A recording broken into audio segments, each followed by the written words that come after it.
And we are going live. We are waiting to see when Facebook picks this up, which should be any second now.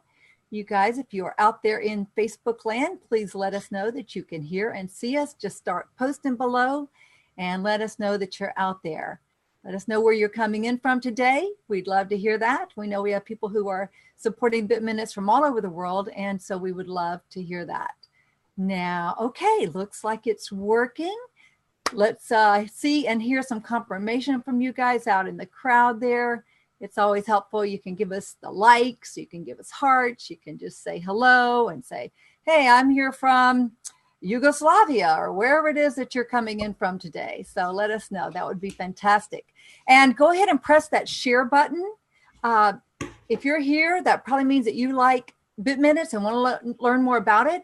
So press the share button so that you can let your friends know. Maybe you have some crypto related groups or some groups that you think would like to know about this. So go ahead and press those share buttons too. I'm Gina Carr. I'm your host for BitMinutes TV today. And I'm delighted to bring you our CEO, Tom Meredith, who's going to be live with us today, answering your questions and talking about some important things that are going on. Tom, how is life today? Life is good, Gina. How about yourself? Oh, doing fantastic. Just ready to hear all the exciting news that's going on with BitMinutes. But before we get to that, I know that some people are brand new to BitMinutes. They don't really know much about it. Can you just give the 30,000 foot view of, what BitMinutes is all about and why they should tune in and be interested? Yeah, certainly, Gina.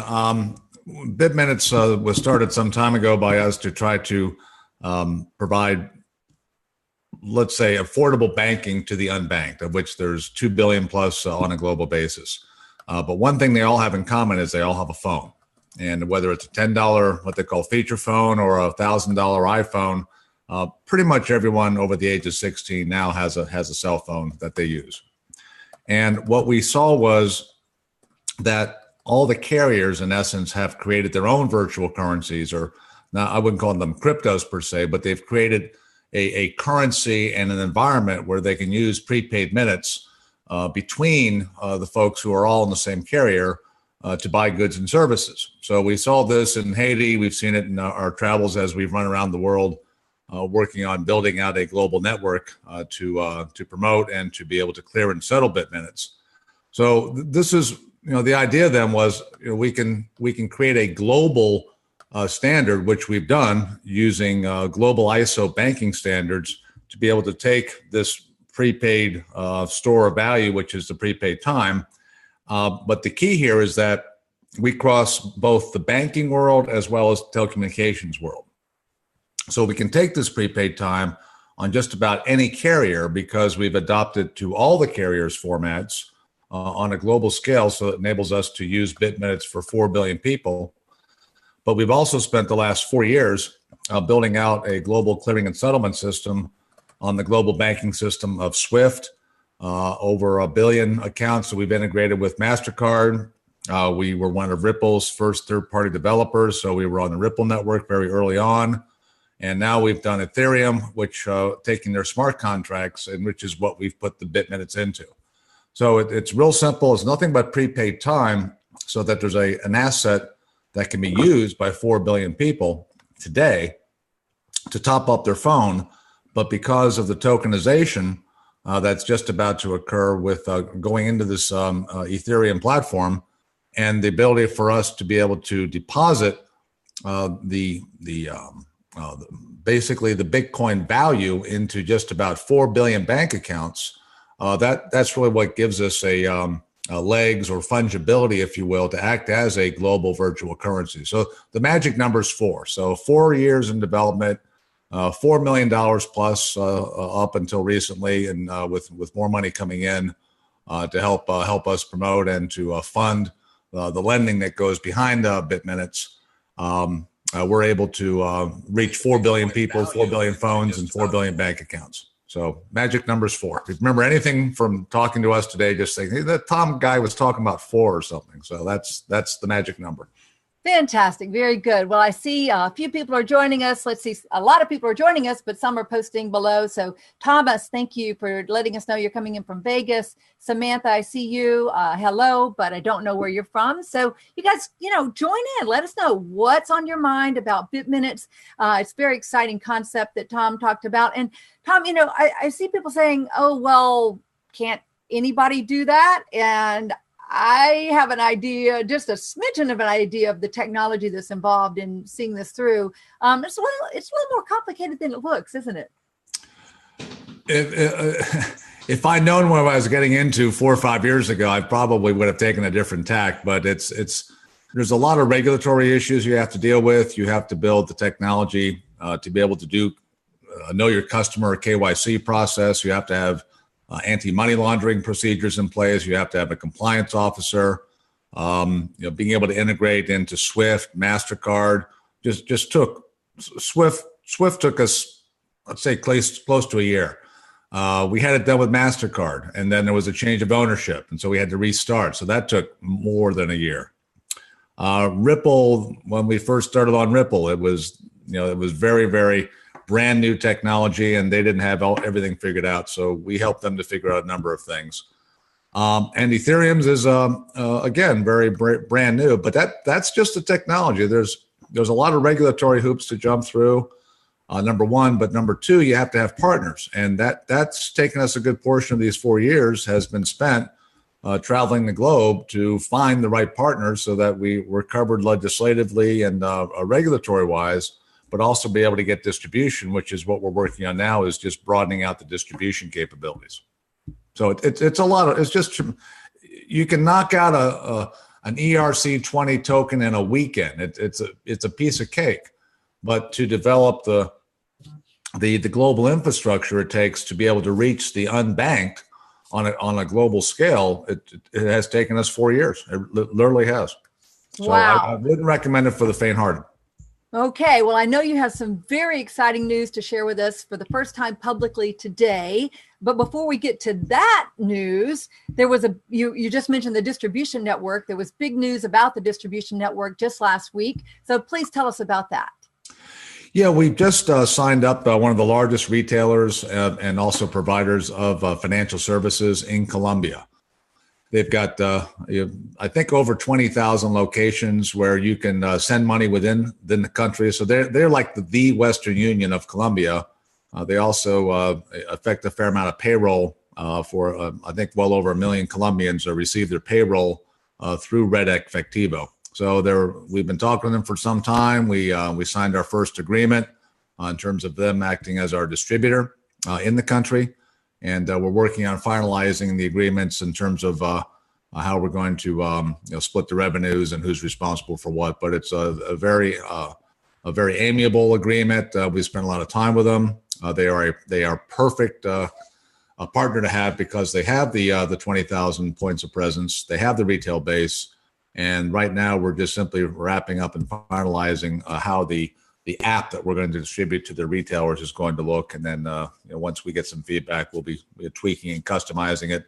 So for not only for free money transfer, but also for the lending aspect, which is what excites them and ourselves a lot. So that we just announced that last week, and that gives us a real nice footprint in Latin America to get this thing out and about and get a Spanish version of our app up and running.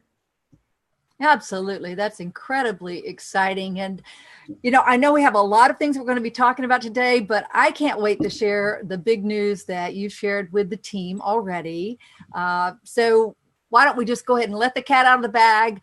They're going to see a press release on it soon, but what is the big news that you want to share today? Yeah, we just got the buy off. We've been working for some time with for lack of a better word, an organization that's been trying to, again, has the same goals and aspirations we do to bank the underbanked. And it's a company called World Capacity Builders. And they have a major contract with the government of the Philippines to create and distribute mobile wallets. And in essence, a bank account for the largely unbanked Filipino population and community. So we're teaming up with them, and we just got their final, literally just less than an hour ago, their final buy-in to a press release that'll go out on this weekend that basically announces that we will be entering into a contract that we're in negotiations with right now. So right now it's an MOU, a memo of understanding that will put our mobile wallet and BitMinutes be used by 10 million Filipinos to begin with. And the idea then is to offer free money transfer to every Filipino nationwide, which should put at least $1 billion into their pockets, because they're one of the largest expatriate groups in the world, one of the largest diasporas, and they're constantly sending money home. So we've done the calculations, and we think it's well over $1 billion that they will save in money transfer fees alone. Plus, they'll be the beneficiary of our loan program that we'll be initiating in the Philippines with this, what they call the Barangay Assist Network. So hot off the presses, just came in literally within the hour, and hasn't even gone out for distribution yet. So you're hearing it live here first. Fantastic. Well, thank you so much for sharing that. And that just sounds like such great news. I know the team has been working hard, as you said, for 4 years, just working on this project. And I can't imagine all the time and effort that has gone into it. And so this is certainly a big announcement, and is going to put us that much further down the road to being able to help people, to solve problems, to alleviate the world's poverty. This is just incredibly exciting news. I see Dimitri is joining us from New York. Samantha is in from California. Samantha says, is that any association with Scotia Bank? No, in fact, Scotia Bank came up in conversation today. One of our banking partners is talking about having us issue prepaid cards out of Scotia Bank, but Scotia is not in the United States for the most part. So, we've had discussions with them over the years, but nothing specific. In fact, but it's funny, they did come up in conversation this morning with one of our banking partners who has a license with Scotia Bank, and they'd like us to fire up a relationship with them. Basically, we're looking for one bank in every country. In fact, there is more new news. We just signed an MOU with a Russian bank this week as well. So I forgot to even mention that. There's a lot going on here. Nothing specific or concrete, but the idea is the same. They do clearing and settlement for all the major telecommunications providers, i.e., all the carriers inside Russia. So we think there's some real good synergies for us to work together. So it's one of these, high level, we want to work together, but it's signed by the chairman of the bank as well as ourselves and the agent that's helping us with the introductions there. So another piece of new news that totally escaped my mind, but it's not as specific or as concrete as the 10 million barangay deal in the Philippines. Well, Ochun Korsho, that's fantastic. I'm really happy to hear that.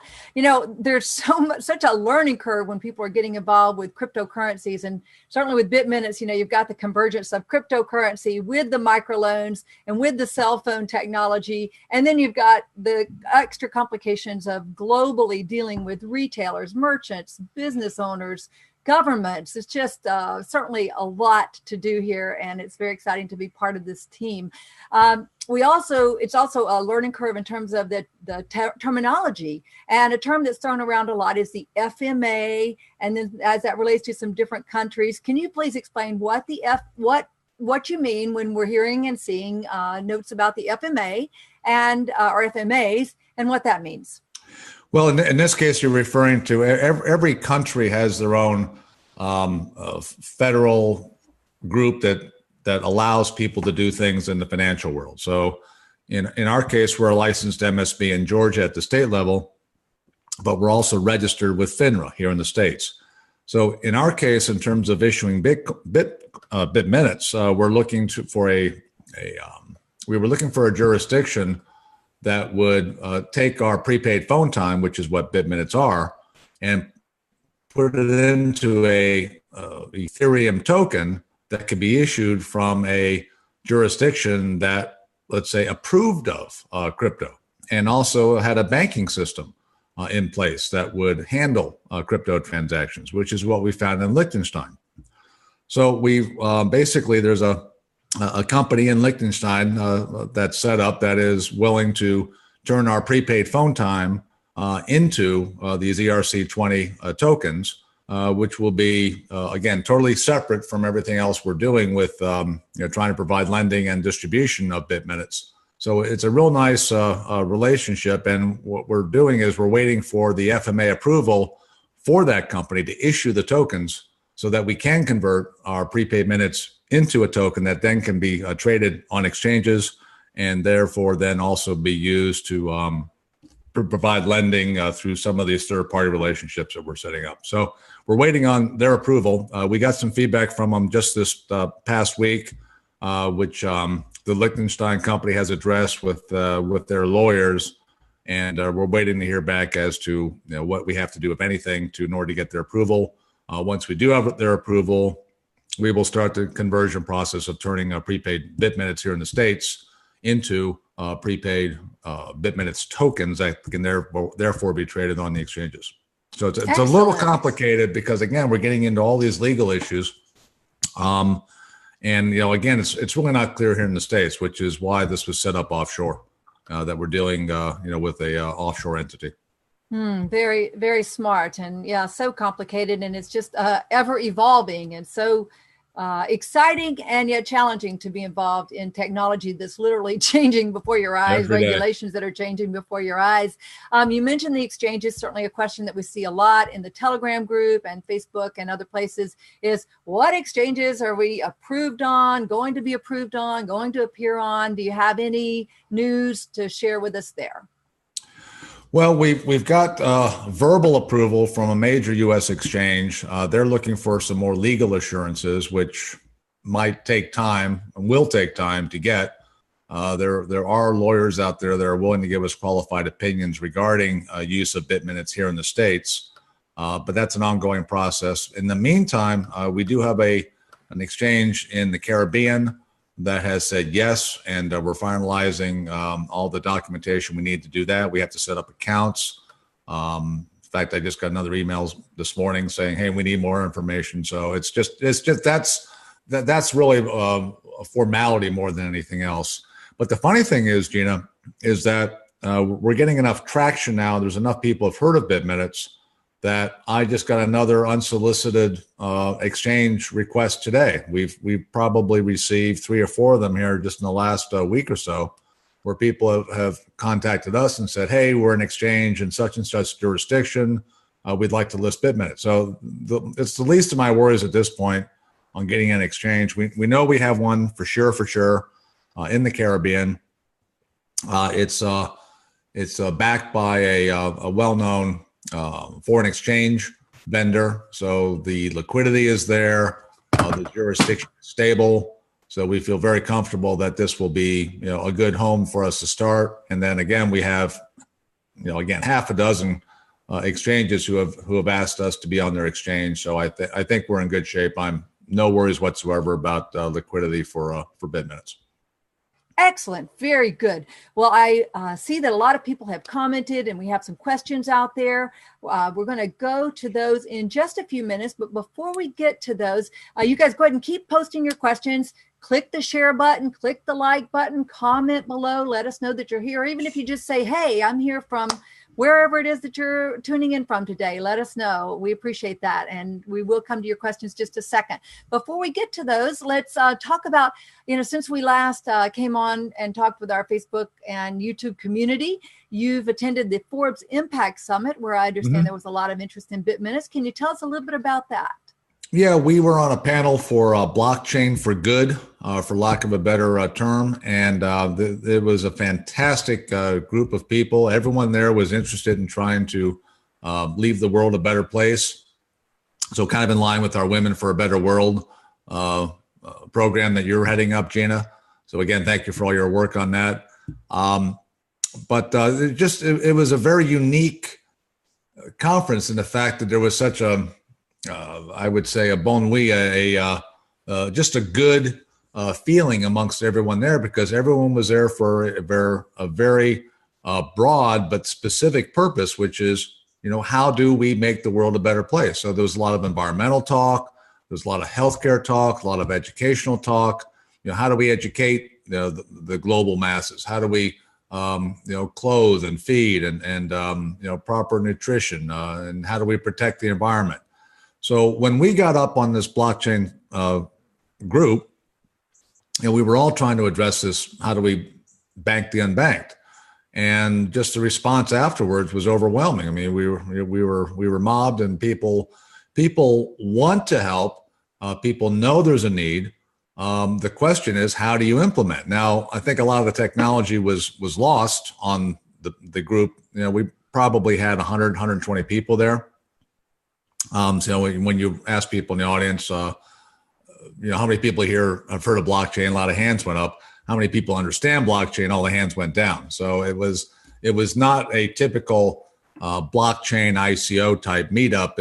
Everyone was there for a much higher level purpose and didn't necessarily understand what blockchain or any of this stuff's about, but just that there is a way to harness this technology, which is what we've done with BitMinutes, to be able to do free money transfer globally and to be able to offer a $5 loan, which again, without this technology, one could not have done. So great conference, very different than all the ICO and blockchain conferences I've been to the last couple of months.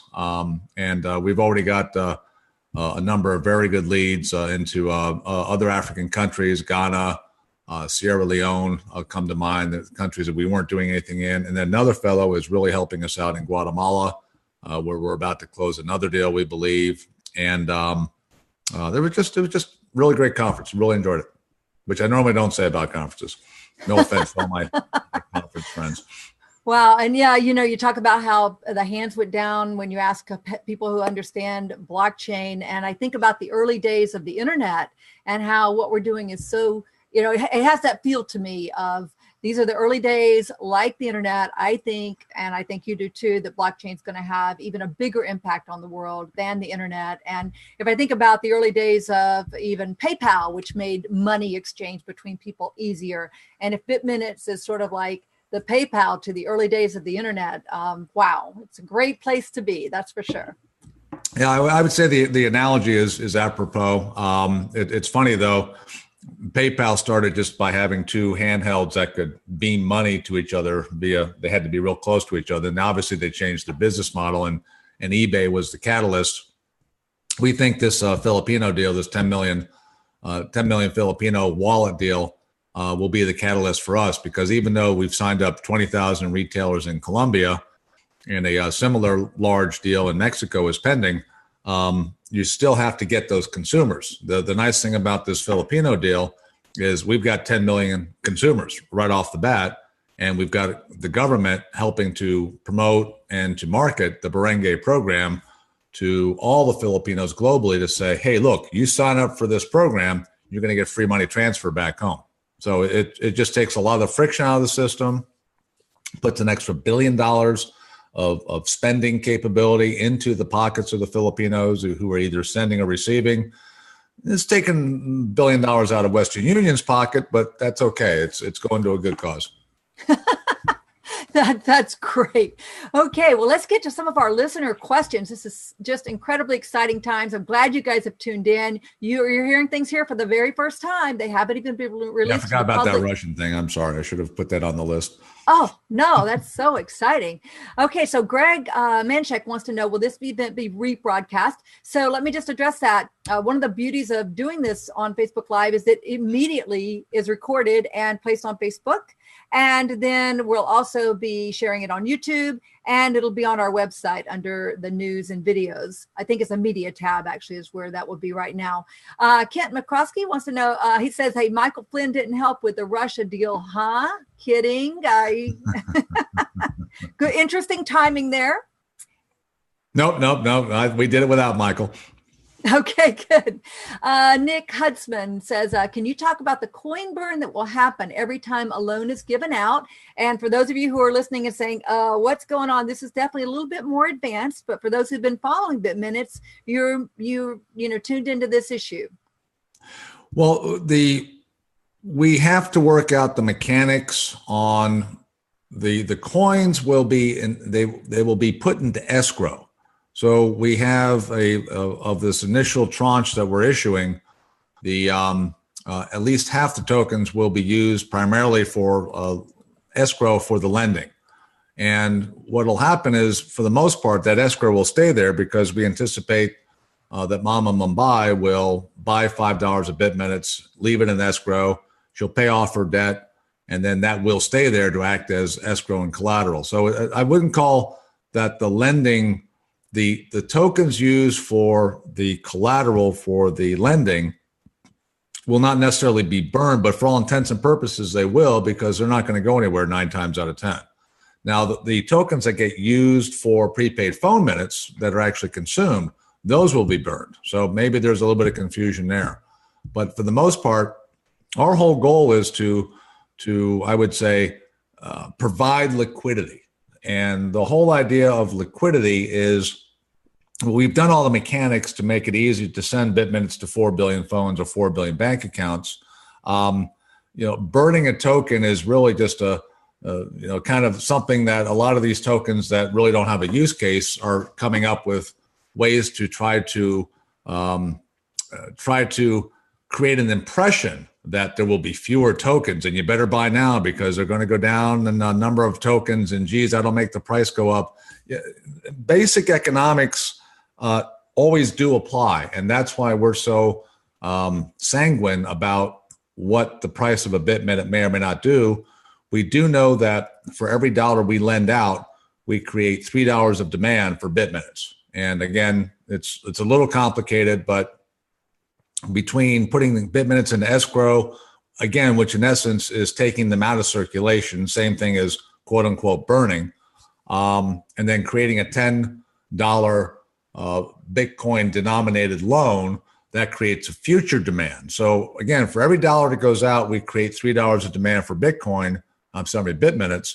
You do this for 2 billion people, and that's huge demand, where right now the people demanding BitMinutes today are people who are just buying for whatever reason and may or may not use it for prepaid minutes.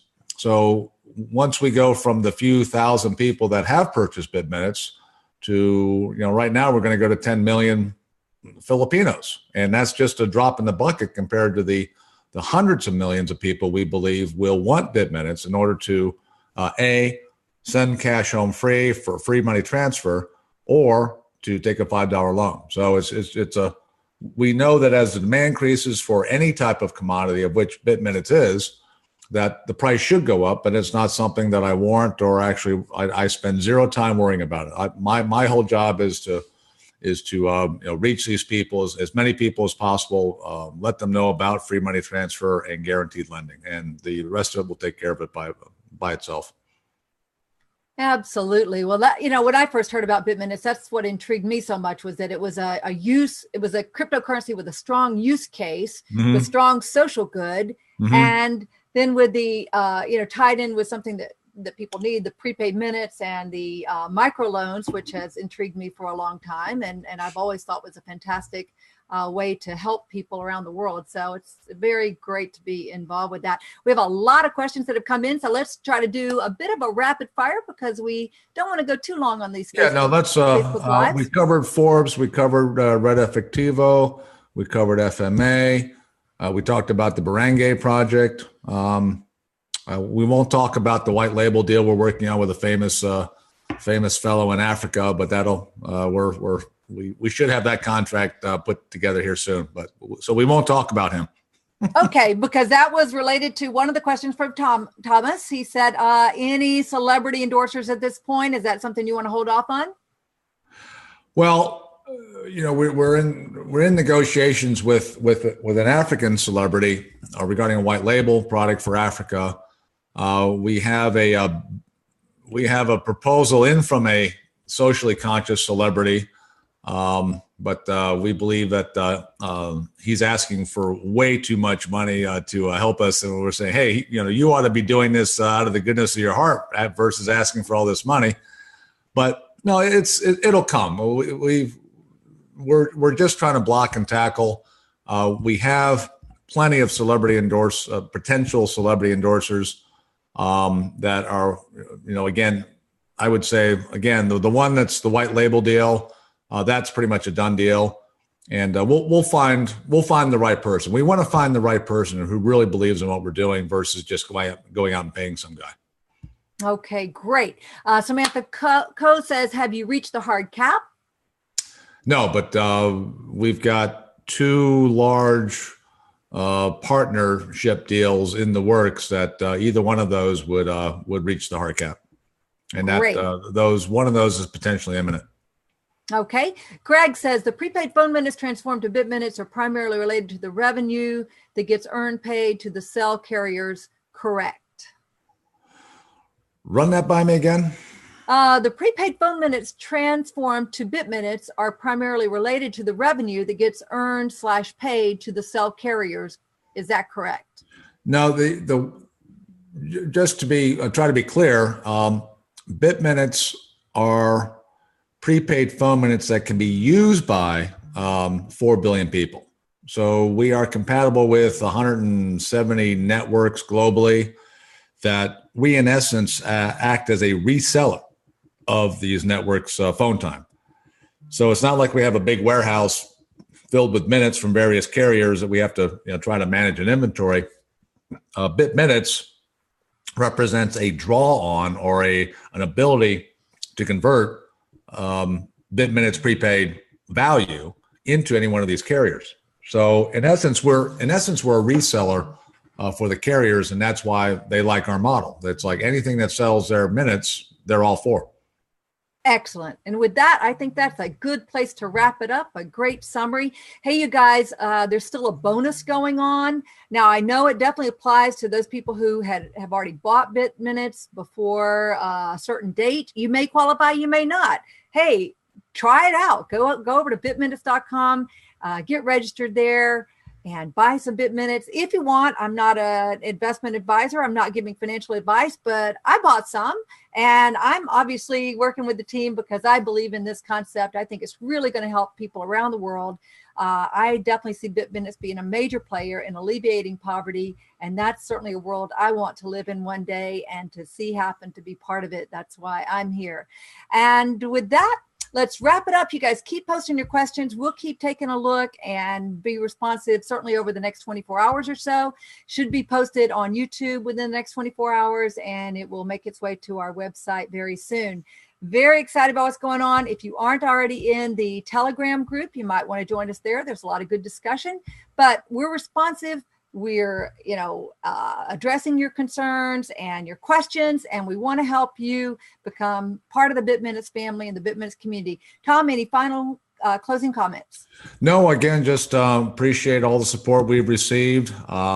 We're highly confident that we'll have the hard cap done here shortly. We also are highly confident we'll have FMA from approval from Lichtenstein soon, and that this Barangay Assist program that we're just about to embark on, we think is going to change the lives of literally millions of Filipinos. So it's the model that we're going to export around the globe, and we're very happy with our new partner, World Capacity Builders, in doing so. And we have a similar vision, and they've built out a fantastic global network as well. So we look forward to working with them in the future.